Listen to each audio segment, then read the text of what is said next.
Mesmo que a Islândia seja uma ilha vulcânica, também podemos encontrar rochas sedimentares, como estas aqui atrás. Hoje compreenderemos melhor os tipos e processos de formação destas rochas, que para muitos acabam sendo as mais interessantes, já que nelas encontramos muitas vezes o registro fóssil da vida em nosso planeta.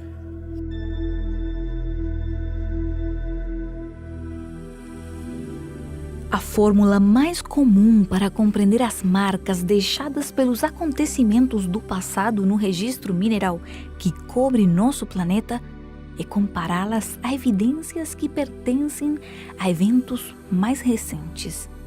Ainda que Islândia seja uma ilha de origem basáltica, ou seja, composta em sua maioria por rochas ígneas, ela também é um dos lugares mais geologicamente ativos do mundo, o que a torna uma rica fonte de pistas para compreender como estes processos que vemos ocorrendo na superfície terrestre atualmente podem ficar registrados nos sedimentos por longos períodos de tempo.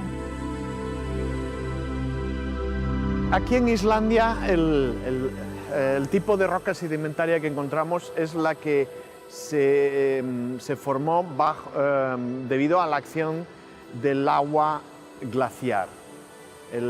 Algunas se formaron incluso bajo los glaciares, en lagos de agua líquida que existían bajo los glaciares, y otras por arrastre de ríos y otras corrientes que han ido depositando material fino, más o menos grueso, de las rocas glaciares.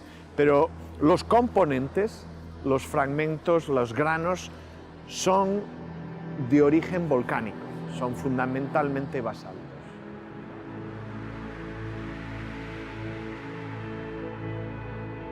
Esta playa de Cantos consiste en rocas y arena de origen volcánico, especialmente de naturaleza basáltica. Por eso tiene estos colores oscuros, negros, que derivan de la composición mineral de estos basaltos. La erosión prolongada produce el desmantelamiento de las rocas en fragmentos cada vez más finos, incluyendo la formación de arena. Esta arena, muy fina, que contiene diversos tipos de minerales. En algunos lugares, esta arena puede llegar a cementarse si existe el cemento mineral apropiado. Puede ser calcita, puede ser dolomita, puede ser sílice, etc. Cuando se cementa, entonces se forma una roca sedimentaria sólida que puede incluso llegar a contener fósiles si había organismos o partes de organismos enterrados en la arena.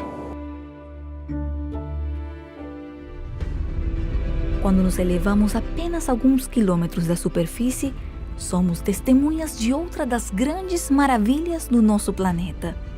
Texturas, cores, formatos e altitudes parecem se combinar em uma complexa obra de arte que dá forma e estrutura a nossa diversa crosta terrestre, canalizando rios, moldando geografias, aguentando catástrofes, definindo temperaturas e ambientes, tudo isso sendo registrado simultaneamente nos sedimentos presentes, recoletando e conservando uma história que continuará sendo contada por gerações.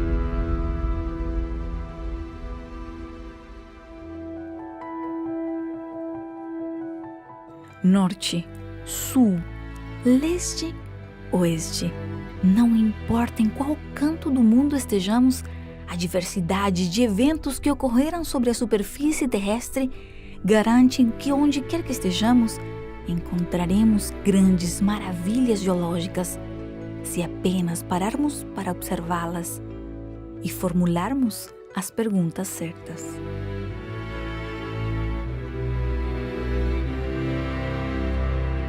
Todo esse conjunto de rochas, que nós chamamos de Bacia do Paraná, que cobre praticamente todo o sul do Brasil, É uma área muito extensa de rochas coberta pela água, ou seja, nos dizendo que no passado tudo isso aqui foi um grande mar, tudo isso aqui estava coberto por águas. Quando o geólogo faz um estudo numa região dessa, ele tem alguns instrumentos e algumas técnicas para entender qual o provável ambiente que a gente teria aqui. O que a gente observa nesse caso? Eu tenho camadas muito regulares, repara que elas continuam de uma ponta até a outra. Eu posso colocar o dedo e acompanhar ela por toda o parque. Isso aqui é uma característica muito comum das rochas sedimentares. As rochas sedimentares, normalmente, elas formam camadas. E elas têm uma espessura mais ou menos constante. Algumas um pouco mais espessas, algumas um pouco mais delgadas, mas a espessura é mais ou menos constante. O que quer dizer isso? Como o sedimento é fino, quer dizer que isso aqui é um ambiente muito calmo, baixa energia. Portanto, não seria um rio. Um rio a água está movimentando o tempo todo, transportando blocos, transportando areia. Não seria, por exemplo, um rio. Não seria uma praia, porque uma praia a gente não tem como fazer sedimentos desse jeito. Eu ia ter conchas, eu ia ter muita só areia. Aqui eu tenho, além da areia, eu tenho outros materiais. Não seria, por exemplo, uma laguna, porque uma laguna, além de ela ter os sedimentos que são a lama, ela tem muita matéria orgânica. Aqui a gente não tem tanta matéria orgânica. Então, através dessa filtragem, eu consigo chegar em ambientes que são os mais prováveis. Nesse caso aqui, dos ambientes que a geologia conhece, o mais provável talvez seria um lago. Porque um lago, a água é calma, a sedimentação é fina e a energia é muito baixa.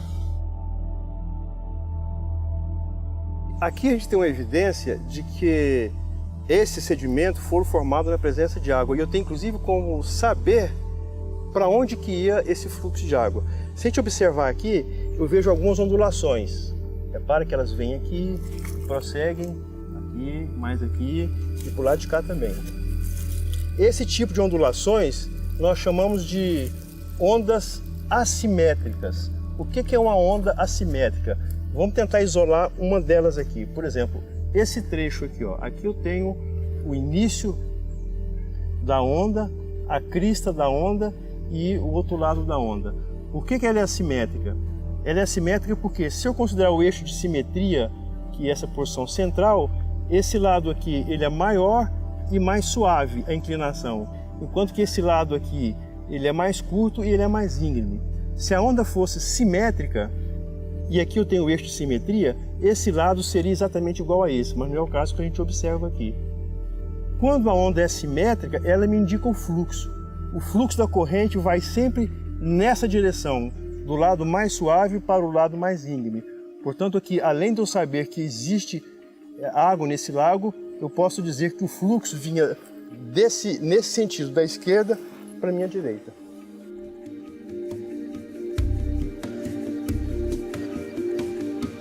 A impressionante capacidade de registro das rochas sedimentares é colocada à prova quando nos voltamos para um passado muito distante. Mas o que será que descobriremos se localizarmos as principais rochas sedimentares mais antigas, distribuídas por todo o globo, e fizermos estas mesmas perguntas?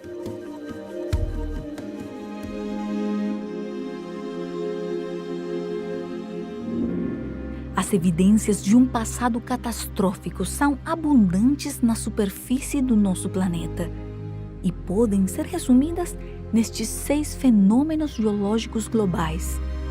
A formação de grandes províncias ígneas como resultado de erupções vulcânicas sem precedentes, vestígios de extensos e violentos movimentos das placas tectônicas, impactos meteoríticos cobrindo uma grande superfície do globo, grandes depósitos fósseis resultantes de uma grande mortandade em massa sepultada rapidamente de forma catastrófica, vestígios da ação devastadora de grandes volumes de água ou megatsunamis e, por último, a formação das grandes bacias sedimentares fanelozoicas.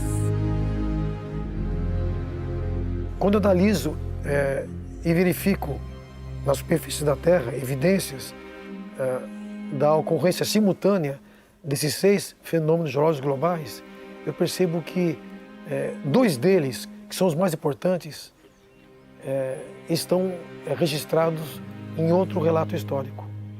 Não nas páginas de pedra que a geologia me fornece, mas em outro tipo de livro. Quando, por exemplo, dos 6, 2 realmente são marcantes. Ação devastadora de grandes volumes de água e mortandade em massa. Esses 2 fenômenos são considerados como sendo globais no relato bíblico do dilúvio. Então, eu vejo que a geologia, ela me conta a mesma história que eu encontro em Gênesis 6, 7, 8 e 9. A geologia usa uma linguagem científica, mas quando eu uso essa linguagem e a cronologia bíblica do dilúvio, eu vejo que essa grande catástrofe geológica fica melhor caracterizada.